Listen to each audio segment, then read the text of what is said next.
Chapter 42, Last Days with My Guru. Guruji, I am glad to find you alone this morning. I had just arrived at the Serampore hermitage, carrying a fragrant burden of fruit and roses. Sri Yukteswar glanced at me meekly. What is your question? Master looked about the room as though he were seeking escape. Guruji, I came to you as a high school youth. Now I am a grown man, even with a gray hair or two.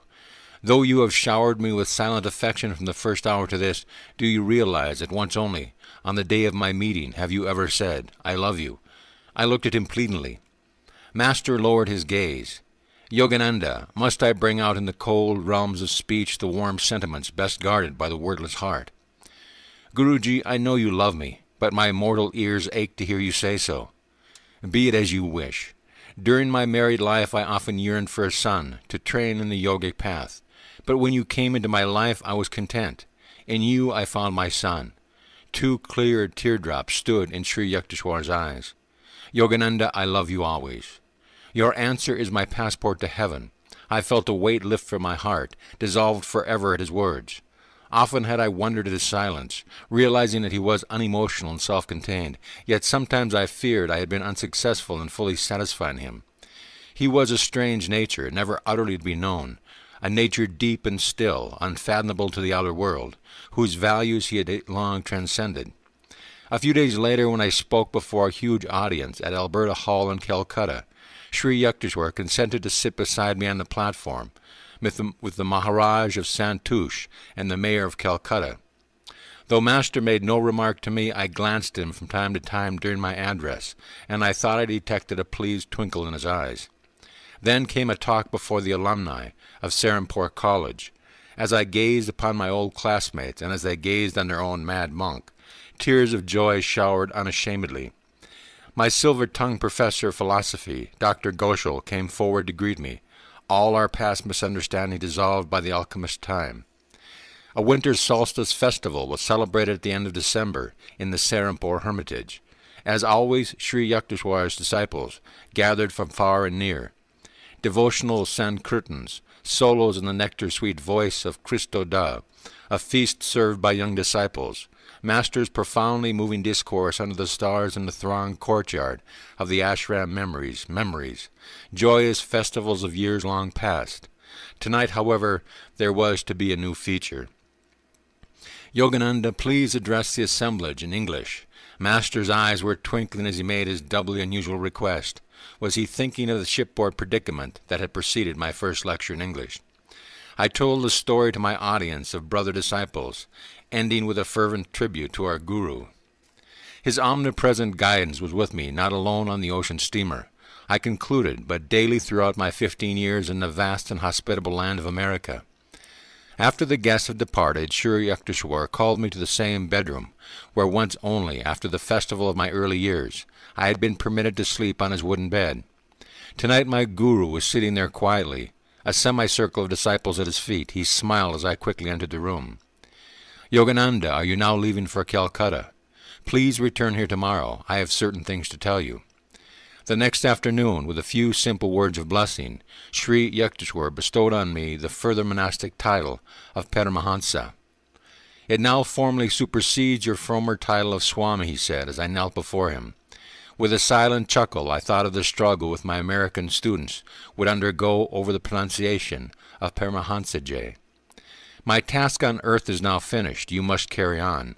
Master spoke quietly, his eyes calm and quiet. My heart was palpitating in fear. Please someone to take charge at your ashram in Puri, Sri Yukteswar went on. I leave everything in your hands. You will be able to successfully sail the boat of your life, and that of the organization to the divine shores. In tears I was embracing his feet. He rose and blessed me endearingly. The following day I summoned from Ranchi a disciple, Swami Sabananda, and sent him to Puri to assume the hermitage duties. Later my Guru discussed with me the legal details of settling his estate. He was anxious to prevent the possibilities of litigation by relatives after his death for the possession of his 2 hermitages and other properties, which he wished to be deeded over solely for charitable purposes. Arrangements were recently made for Master to visit Kidapur, but he failed to go. Amulya Babu, a brother disciple, made this remark to me one afternoon. I felt a cold wave of premonition. To my pressing inquiries, Sri Yukteswar only replied, "I shall go to Kiddapur no more." For a moment Master trembled like a frightened child. Attachment to bodily residence, springing up of its own nature, arising from immemorial roots past experience of death. Patanjali wrote, is present in slight degrees even in great saints. In some of his discourses on death, many guru have been wont to add, just as a long-caged bird hesitates to leave its accustomed home when the door is open. "Guruji," I entreated with a sob, "don't say that. Never utter these words to me." Sri Yukteswar's face relaxed in a peaceful smile.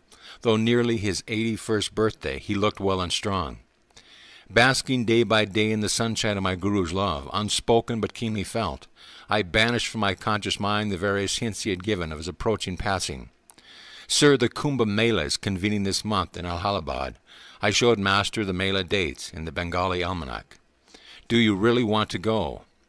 Not sensing Sri Yukteswar's reluctance to have me leave him, I went on. "Once you beheld the blessed sight of Babaji at an Allahabad Kumbh, perhaps this time I shall be fortunate enough to see him." "I do not think you will meet him there." My Guru then fell into silence, not wishing to obstruct my plans. When I set out for Allahabad the following day with a small group, Master blessed me quietly in his usual manner.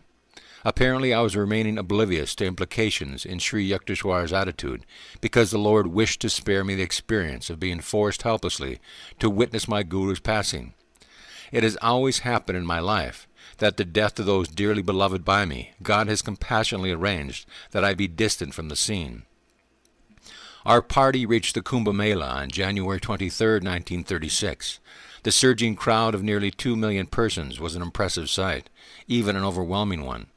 The peculiar genius of the Indian people is the reverence innate in even the lowliest peasants for the worth of the spirit, and for the monks and sadhus who have forsaken worldly ties to seek a diviner anchorage. Impostors and hypocrites there are indeed, but India respects all for the sake of a few who illuminate the whole land with supernal blessings.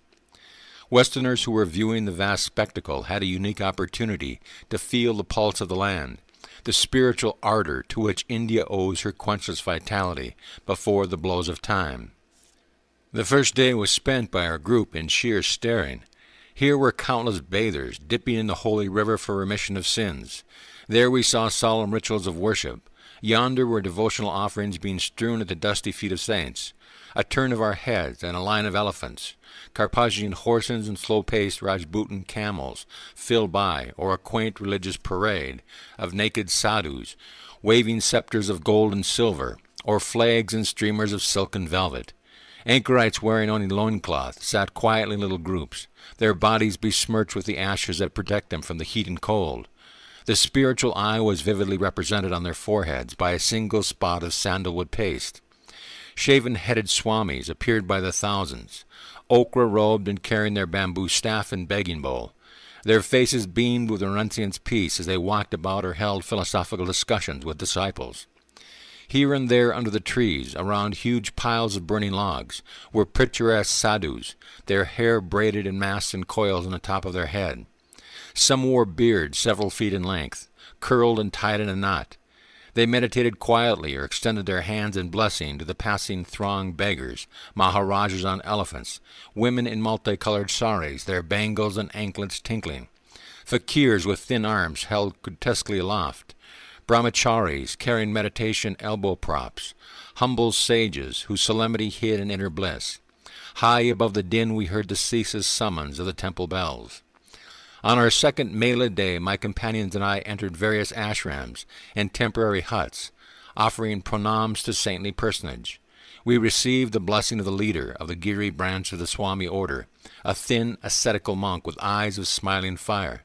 Our next visit took us to a hermitage whose guru had observed for the past 9 years the vows of silence and a strict fruitarian diet.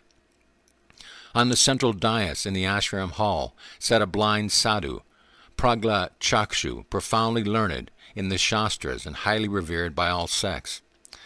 After I had given a brief discourse in Hindi on Vedanta, our group left the peaceful hermitage to greet a nearby Swami, Krishnananda, a handsome monk whose rosy cheeks and impressive shoulders Reclining near him was a tame lioness, succumbing to the monk's spiritual charm, not, I am sure, to his powerful physique. The jungle animal refuses all meat in favor of rice and milk. The Swami has taught the tawny, haired beast to utter Om in a deep, attractive growl, a cat devotee. Our next encounter, an interview with a learned young sadhu, is well described in Mr. Wright's sparkling travel diary. We rode in the ford across the low Ganges on a creaking pontoon bridge, crawling snake-like through the crowds and over narrow, twisting lanes, passing the site on the river bank which Yoganandaji pointed out to me as the meeting place of Babaji and Sri Yukteswarji. Alighting from a car a short time later, we walked some distance through the thickening smoke of the sadhu's fire, and over the slippery sands to reach a cluster of tiny, very modest mud and straw huts. We halted in front of one of these insignificant temporary dwellings, with a pygmy doorless entrance, the shelter of Karapatri, a young wandering sadhu, noted for his exceptional intelligence. There he sat, cross-legged on a pile of straw, his only covering, and incidentally his only possession, being an ochre cloth draped over his shoulders. Truly a divine face smiled at us after he had crawled on all fours into the hut and pranamed at the feet of this enlightened soul, while the kerosene lantern at the entrance flickered weird, dancing shadows on the thatched wall. His face, especially his eyes and perfect teeth, gleamed and glistened. Although I was puzzled by the Hindi, his expression was very revealing. He was full of enthusiasm, love, spiritual glory. No one could be mistaken as to his greatness. Imagine the happy life of one unattached to the material world, free of the clothing problem, free of food craving, never begging, never touching cooked food except on alternate days, never carrying a begging bowl, free from all money entanglement, never handling money, never storing things away, always trusting in God, free of transportation worries, never riding in vehicles, but always walking on the banks of the sacred rivers, never remaining in one place longer than a week in order to avoid any growth of attachment. Such a modest soul, unusually learned in the Vedas and possessing an M.A. degree and the title of Shastri, Master of Scriptures from Benares University. A sublime feeling pervaded me as I sat at his feet. It all seemed to be an answer to my desire to see the real, the ancient India, for he is a true representative of this land of spiritual giants. I questioned Karapatri about his wandering life. Don't you have any extra clothes for winter? No, this is enough. Do you carry any books? No, I teach from memory those people who wish to hear me. What else do you do? I roam by the Ganges. At these quiet words I was overpowered by a yearning for the simplicity of his life. I remembered America and all the responsibilities that lay on my shoulders. No, Yogananda, I thought, sadly for a moment, in this life roaming by the Ganges is not for you. After the sadhu had told me a few of his spiritual realizations, I shot an abrupt question. Are you giving these descriptions from spiritual lore or from inward experience? Half from book learning, he answered with a straightforward smile, and half from experience. We sat happily a while in meditative silence. After we had left his sacred presence, I said to Mr. Wright, he is a king sitting on a throne of golden straw. We had our dinner that night on the Mela grounds under the stars, eating from leaf plates pinned together with sticks. Dishwashing in India are reduced to a minimum. 2 more days of the fascinating Kumbh, then northwest along the Juma banks to Agra. Once again I gazed on the Taj Mahal, and memory Jitendra stood by my side, awed by the dream in marble. Then on the Vrindavan ashram of Swami Keshabananda. My object in seeking over Keshabananda was connected with this book. I had never forgotten Sri Yukteswar's request that I write the life of Larry Masha. During my stay in India, I was taking every opportunity of contacting direct disciples and relatives of the Yoga avatar. Recording their conversations in voluminous notes, I verified facts and dates, and collected photographs, old letters and documents. My Larry Masha portfolio began to swell. I realized with dismay that ahead of me lay arduous labor and authorship. I prayed that I might be equal to my role as biographer of the colossal guru. Several of his disciples feared that in a written account their master might be belittled or misinterpreted. One can hardly do justice in cold words to the life of a divine incarnation. Panchanan Bhattacharya had once remarked to me. Other close disciples were similarly satisfied to keep the Yoga avatar hidden in their hearts as a deathless preceptor. Nevertheless, mindful of Larry Mash's prediction about his biography, I spared no effort to secure and substantiate the facts of his outward life. Swami Keshavananda greeted our party warmly at Brindaban in his Katyayana Peeth ashram, an imposing brick building with massive black pillars set in a beautiful garden. He ushered us once into a sitting room adorned with an enlargement of Larry Mash's picture. The Swami was approaching the age of 90, but his muscular body radiated strength and health. With long hair and snow-white beard, eyes twinkling with joy, he was a veritable patriarchal embodiment. I informed him that I wanted to mention his name in my book on Indian masters. "Please tell me about your earlier life." I smiled entreatingly. Great yogis are often uncommunicative. Keshavananda made a gesture of humility. "There is a little of external moment. Practically my whole life has been spent in the Himalayan solitudes, traveling on foot from one quiet cave to another. For a while I maintained a small ashram outside Hardwar, surrounded on all sides by groves of tall trees. It was a peaceful spot little visited by travelers, owing to the ubiquitous presence of cobras." Keshavananda chuckled. "Later, a Ganges flood washed away the hermitage and cobras alike. My disciples then helped me to build this Brindaban ashram." One of our party asked the Swami how he had protected himself against the Himalayan tigers. Keshavananda shook his head. "In those high spiritual altitudes," he said, "wild beasts seldom molest the yogis. Once in the jungle I encountered a tiger face to face. At my sudden ejaculation the animal was transfixed, as though turned to stone." Again the Swami chuckled at his memories. "Occasionally I left my seclusion to visit my guru in Benares.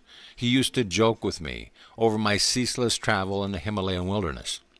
'You have the mark of wanderlust on your foot,' he told me once. 'I am glad that the sacred Himalayas are extensive enough for you to engross.'" Many times, Keshavananda went on, both before and after his passing, Larry Masha has appeared bodily before me. For him no Himalayan height is inaccessible. 2 hours later he led us to a dining patio. I sighed in silent dismay. Another 15-course meal. Less than a year of Indian hospitality, and I had gained 50 pounds. Yet it would have been considered the height of rudeness to refuse any of the dishes carefully prepared for the endless banquets in my honor. In India, nowhere else, alas, a well-padded Swami is considered a delightful sight. After dinner, Keshavananda led me to a secluded nook. "Your arrival is not unexpected," he said. "I have a message for you." I was surprised. No one had known of my plan to visit Keshavananda. "While roaming last year in the northern Himalayas near Brajayaran," the Swami continued, "I lost my way. Shelter appeared in a spacious cave which was empty, though the embers of a fire glowed in the hole in the rocky floor. Wondering about the occupant of this lonely retreat, I sat near the fire, my gaze fixed on the sunlit entrance to the cave. 'Keshavananda, I am glad you are here.' These words came from behind me. I turned startled and was dazzled to behold Babaji. The great Guru had materialized himself in the recess of the cave. Overjoyed to see him again after many years, I prostrated myself at his holy feet. 'I called you here,' Babaji went on. 'That is why you lost your way and were led to my temporary abode in this cave. It is a long time since our last meeting. I am pleased to greet you once more.' The desolate master blessed me with some words of spiritual help, then added, 'I give you a message for Yogananda. He will pay you a visit on this return to India. Many matters connected with his guru and with the surviving disciples of Larry will keep Yogananda fully occupied. Tell him, then, that I won't see him this time, as he is eagerly hoping, but I shall see him on some other occasion.' I was deeply touched to receive from Keshavananda's lips this consoling promise from Babaji. A certain hurt in my heart vanished. I grieved no longer that, even as Sri Yukteswar had hinted, Babaji did not appear at the Kumbh Mela. Spending one night as guests of the ashram, our party set out the following afternoon for Calcutta. Riding over the bridge of the Jumna River, we enjoyed a magnificent view of the skyline of Brindaban, just as the sun set fire to the sky, a veritable furnace of Vulcan in color, reflected below us in the still waters. The Jumna beach is hallowed by memories of the child Sri Krishna. Here he engaged with innocent sweetness in his leelas, with the gopis, exemplifying the supernal love which ever exists before a divine incarnation and his devotees. The life of Lord Krishna has been misunderstood by many Western commentators. Scriptural allegory is baffling to literal minds. A hilarious blunder by a translator will illustrate this point. The story concerns an inspired medieval saint, the cobbler Ravidas, who sang in the simple terms of his own trade of the spiritual glory hidden in all mankind. Under the vast vault of the blue lives the divinity clothed in hide. One turns aside to hide a smile on hearing the pedestrian's interpretation given to a Ravidas poem by a Western writer. He afterwards built a hut, set up in it an idol which he made from a hide, and applied himself to its worship. Ravidas was a brother disciple of the great Kabir. One of Ravidas' exalted chelas was the Rani of Chittor. She invited a large number of Brahmins to a feast in honor of her teacher, but they refused to eat with a lowly cobbler. As they sat down in dignified aloofness to eat their own uncontaminated meal, lo, each Brahmin found at his side the form of Ravidas. This mass vision accomplished a widespread spiritual revival in Chittor. In a few days our little group reached Calcutta. Eager to see Sri Yukteswar, I was disappointed to hear that he had left Serampore and was now in Puri, about 300 miles to the south. Come to Puri Ashram at once. This telegram was sent on March 8th by a brother disciple to Atul Chandra Roy Chaudhry, one of the master's chelas in Calcutta. News of the message reached my ears. Anguished at its implications, I dropped to my knees and implored God that my guru's life be spared. As I was about to leave Father's home for the train, a divine voice spoke within.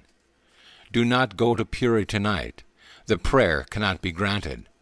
Lord, I said, grief-stricken, thou dost not wish to engage with me in a tug-of-war at Puri, where thou wilt have to deny my incessant prayer for Master's life. Must he then depart for higher duties at thy behest? In obedience to the inward command, I did not leave that night for Puri.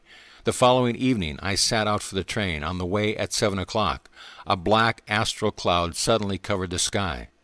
Later, while the train roared towards Puri, a vision of Sri Yukteswar appeared before me. He was sitting, very grave of countenance, with a light on each side. Is it all over? I lifted my arms beseechingly. He nodded and slowly vanished. As I stood on the Puri train platform the following morning, still hoping against hope, an unknown man approached me. Have you heard that your master is gone? He left me without another word. I never discovered who he was or how he had known where to find me. Stunned, I swayed against the platform wall, realizing that in diverse ways my guru was trying to convey to me the devastating news. Seething with rebellion, my soul was like a volcano. By the time I reached the Puri hermitage, I was nearing collapse. The inner voice was tendering repeatedly, collect yourself, be calm. I entered the ashram room where Master's body, unimaginably lifelike, was sitting in a lotus posture, a picture of health and loveliness.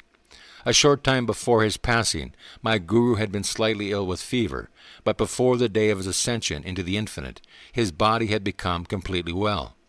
No matter how often I looked at his dear form, I could not realize that its life had departed. His skin was smooth and soft. In his face was a beatific expression of tranquility. He had consciously relinquished his body at the hour of mystic summoning. The Lion of Bengal is gone, I cried in a daze. I conducted the solemn rites on March 10th. Sri Yukteswar was buried with the ancient rituals of the Swami in the garden of his Puri ashram. His disciples later arrived from far and near to honor their guru at a vernal equinox memorial service. The Amrita Bazar Patrika, leading newspaper of Calcutta, carried his picture in the following report. The death Bandara ceremony from Srimad Swami Sri Yukteswar Giri Maharaj, aged 81, took place at Puri on March 21st. Many disciples came down to Puri for the rites. One of the greatest expounders of the Bhagavad Gita, Swami Maharaj, was a great disciple of the Yogaraj Sri Shyama Charan Lari Masha of Banaras. Swami Maharaj was the founder of several Regatta Satsanga centers in India, and was the great inspiration behind the yoga movement, which was carried to the West by Swami Yogananda, his principal disciple. It was Sri Yukteswarji's prophetic powers and deep realization that inspired Swami Yogananda to cross the oceans and spread in America the message of the Masters of India. His interpretations of the Bhagavad Gita and other scriptures testify to the depth of Sri Yukteswarji's command of the philosophy, both Eastern and Western, and remains as an eye-opener for the unity between Orient and Occident. as he believed in the unity of all religious faith. Sri Yukteswar Maharaj established Sadhu Sabhu, Society of Saints, with the cooperation of leaders of various sects and faith, for the inculcation of a scientific spirit in religion. At the time of his demise, he nominated Swami Yogananda, his successor, as the president of Sadhu Sabha. India is really poor today for the passing of such a great man. May all fortunate enough to have come near him inculcate in themselves the true spirit of India's culture and sadhana, which was personified in him. I returned to Calcutta, not trusting myself as yet to go to the Serampore Hermitage with its sacred memories. I summoned Prafulla, Sri Yukteswar's little disciple in Serampore, and made arrangements for him to enter the Ranchi school. The morning you left for the Allahabad Mela, Prafulla told me, Master dropped heavily in a Davenport. Yogananda is gone, he cried. Yogananda is gone. He added cryptically, I shall have to tell him some other way. He sat then for hours in silence. My days were filled with lectures, classes, interviews, and reunions with old friends. Beneath a hollow smile and a life of ceaseless activity, a stream of black brooding polluted the inner river of bliss, which for so many years had meandered under the sands of all my perceptions. Where has that divine sage gone? I cried silently from the depths of a tormented spirit. No answer came. It is best that Master has completed his union with the cosmic beloved, my mind assured me. He is eternally glowing in the dominion of deathlessness. Never again may you see him in the old Serampore mansion, my heart lamented. No longer may you bring your friends to meet him or proudly say, Behold, there sits India's Jana Avatar. Mr. Wright made arrangements for our party to sail from Bombay for the West in early June. After a fortnight in May of farewell banquets and speeches at Calcutta, Miss Bletch, Mr. Wright, and myself left in the Ford for Bombay. On our arrival, the ship authorities asked us to cancel our passage, as no room could be found for the Ford, which we would need again in Europe. Never mind, I said gloomily to Mr. Wright. I want to return once more to Puri. I silently added, let my tears once again water the grave of my Guru. End of chapter.